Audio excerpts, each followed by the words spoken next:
Students, good morning. Today we are going to study about the present perfect tense. As you know that this series is continue 5 tenses, and in previous days we have discussed about the simple present, simple past tense, simple future tense, and present continuous, present past continuous, and future continuous.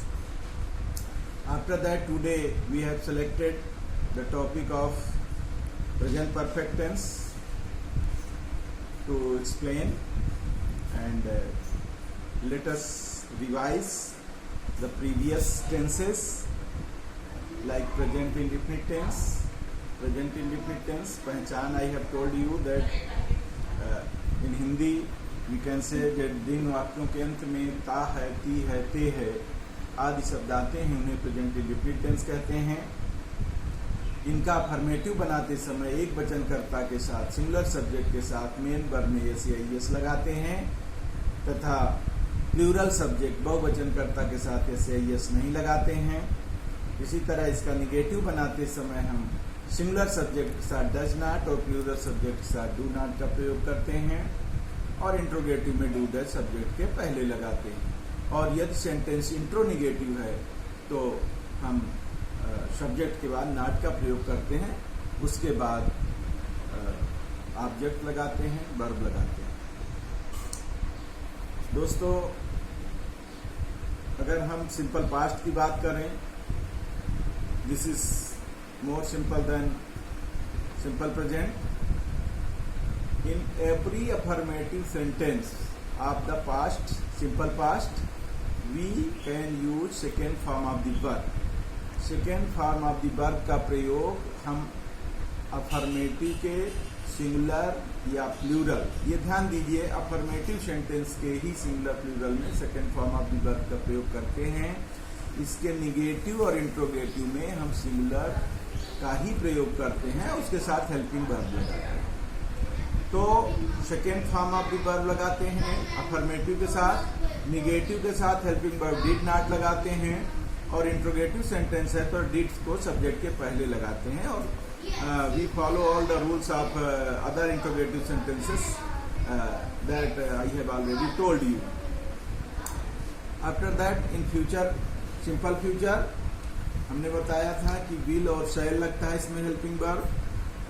Singular subject और plural वाला concept यहाँ change होता है थोड़ा सा।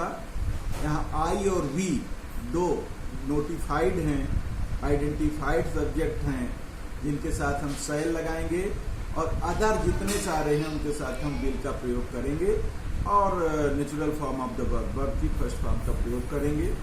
Negative में will not, shall not का प्रयोग करेंगे, इंट्रोगेटिव में विल शैल पहले लगाते हैं। अगर बच्चों हम कंटिन्यूअस की बात करें तो प्रेजेंट कंटिन्यूअस टेंस में helping verb is, am, are लगाते हैं, और मेन वर्ब में आईएनजी लगाते हैं। I have already told you that is used after the singular subject, are is used after the plural subject, and am is used after the I. तो ये इसकी पहचान है, मेन वर्ब में ING लगाते हैं। उसके बाद अगर हम पास्ट कंटिन्यूअस टेंस की बात करेंगे बच्चों, तो पास्ट कंटिन्यूअस टेंस में वाज या वर लगाते हैं, सिंगुलर सब्जेक्ट के साथ वाज और प्लूरल के साथ वर का प्रयोग करते हैं। यहाँ एक चीज नोटिस करने की है कि आई के साथ वर न लग के आई के साथ वाज ही यहाँ लगता है पास्ट कंटिन्यूअस में। फ्यूचर कंटिन्यूअस में बच्चों विल बी, शैल बी का प्रयोग करते हैं, आई और बी के साथ शैल बी और अदर सब्जेक्ट के साथ विल बी का प्रयोग करते हैं, और मेन वर्ब में आईएनजी लगाते हैं। और निगेटिव का भी इसके जो रूल्स है वो विल नॉट बी और शैल नॉट बी। ये ध्यान रखना है कि विल और शैल के बीच में नॉट लगे, विल बी नॉट और शैल बी नॉट नहीं लगाना है, बल्कि विल नॉट बी और शैल नॉट बी का प्रयोग करना है। इस तरह से हमारे जो ऑनलाइन क्लास का पैटर्न है बच्चों, मैं डे बाय डे आपको वो चीजें रिवाइज करता जाऊंगा। जैसे आज हमें प्रेजेंट परफेक्ट टेंस पढ़ना है, तो हम इसके पहले के सारे टेंसेस को 2-3 मिनट में रिवाइज करेंगे। उसके बाद हम जो आज हमारा टॉपिक है उसके बारे में बात करेंगे। तो let us close the video come here this side. और हम लोग आज प्रेजेंट परफेक्ट टेंस पढ़ने जा रहे हैं। बच्चों, प्रेजेंट परफेक्ट टेंस की पहचान है जिन वाक्यों के अंत में चुका है, चुकी है, चुके हैं आदि शब्द आते हैं उन्हें प्रेजेंट परफेक्ट टेंस कहते हैं। एक पहचान है इनकी कि वाक्यों के अंत में चुका है आएगा या चुकी ही आएगा, चुके हैं आएगा, और कुछ और ऐसे इसके अलावा भी वाक्य हैं। इसके अलावा या है, ई है, ए है। जब हम सिंपल पास्ट पढ़ रहे थे बच्चों तो हमने बताया था कि या, ई, ए सिंपल पास्ट की पहचान है, लेकिन या, ई, ए के साथ अगर या है, ई है, ए है आदि शब्द भी आ जाएं तो वो हम प्रेजेंट परफेक्ट टेंस में पढ़ते हैं। अब इसके दो अलग अलग एग्जाम्पल देखिए। राम खाना खा चुका है, मैंने अपना गृह कार्य पूरा कर लिया है। तो यहाँ या है, ई है, ये भी प्रेजेंट परफेक्ट टेंस का वाक्य है, और चुका है यह भी प्रेजेंट परफेक्ट टेंस का वाक्य है। अफर्मेटिव सेंटेंस इसका कैसे बनाएंगे, आइए बच्चों देखते हैं। इसका अफर्मेटिव या सकारात्मक बनाते समय सिंगुलर सब्जेक्ट के साथ हेल्पिंग वर्ब हैज तथा प्लूरल सब्जेक्ट के साथ हैव का प्रयोग करते हैं। बच्चों यहाँ ध्यान रखना है, सिंगुलर के साथ हैज और प्लूरल के साथ हैव का प्रयोग करना है। और मेन वर्ब की थर्ड फॉर्म, ये बहुत महत्वपूर्ण है। प्रेजेंट टेंस सिंपल टेंसेस के कंपैरिजन में अगर हम प्रेजेंट परफेक्ट की बात करें तो हम देखते हैं कि जो सिंपल प्रेजेंट है उसमें अफर्मेटिव के बाद जब हम निगेटिव और इंट्रोगेटिव बनाते हैं तो helping verb main verb first form हो जाता है। लेकिन इसमें प्रेजेंट परफेक्ट में in any condition whether the sentence is affirmative, negative or interrogative, we have to use third form of the verb in any type of sentences. तो हम ये कहना चाहते हैं बच्चों कि सिंगुलर सब्जेक्ट के साथ हैज और प्लूरल सब्जेक्ट के साथ हैव लगाएंगे। सिंगुलर सब्जेक्ट क्या होता है, ही, सी, इट और किसी का नाम हम बता चुके हैं आपको।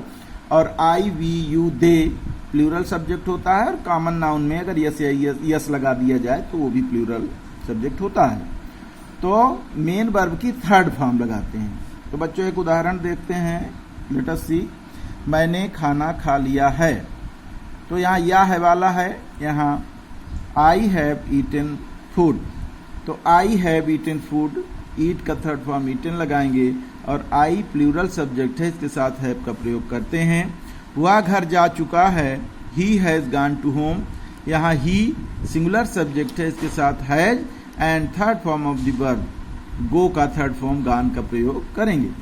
निगेटिव सेंटेंस में इसका निगेटिव बनाते समय helping verb has not, have not का प्रयोग करते हैं बच्चों, और वर्ब की थर्ड फॉर्म लगाते हैं, जैसा कि हम पहले बता चुके हैं।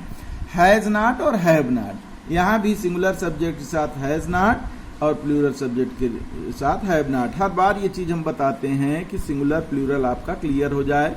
सिंगुलर के लिए हम ही, सी, इट प्लस नेम कह सकते हैं, और प्लूरल जहाँ हैव नॉट का प्रयोग करेंगे आई, यू, वी एंड दे, इसका प्रयोग करेंगे। ये चीज आप नोट में ऐड कर लीजिएगा। वैसे प्रीवियस टेंसेस में मैंने इसका डिस्कशन किया है, नोट्स में दिया भी है।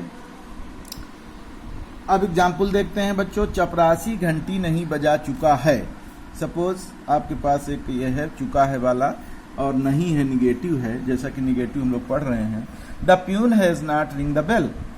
तो द प्यून के साथ सिंगुलर सब्जेक्ट है, हैज नॉट लगाएंगे, और ring, rang, sorry ring, rang, rung, RUNG rung लगाएंगे। हम यहाँ RUNG rung the bell third form of the verb लगाएंगे। तुमने अपना गृह कार्य नहीं पूरा किया है, you have not completed your homework.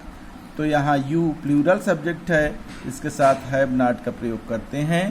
Completed, complete का थर्ड फॉर्म है, इसका भी प्रयोग करते हैं। बच्चों इंट्रोगेटिव सेंटेंस इसका प्रश्नवाचक वाक्य कैसे बनाएंगे। प्रश्नवाचक वाक्य जैसे सारे टेंसेस के बनाते हैं वैसे इसका भी बनाएंगे। प्रश्नवाचक वाक्य बनाने के लिए हम हेल्पिंग वर्ब को हैज या हैव को सब्जेक्ट के पहले लगाते हैं तथा सब्जेक्ट के बाद यदि आवश्यक हो तो नॉट लगाते हैं। इंट्रोनेगेटिव सेंटेंस के केस में बच्चों हम नॉट का प्रयोग करते हैं। आप प्रीवियस टेंसेस में जान चुके हैं। अब एक उदाहरण लेते हैं, क्या मेरी दादी रामायण पढ़ चुकी हैं?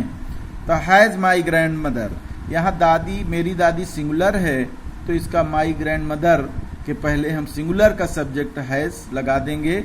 उसके बाद रेड, इसको रीड लिखेंगे, रेड पढ़ेंगे, third form read read read ही, रेड रेड रेड होता है, स्पेलिंग सेम होती है, इसलिए इसको रेड पढ़ेंगे।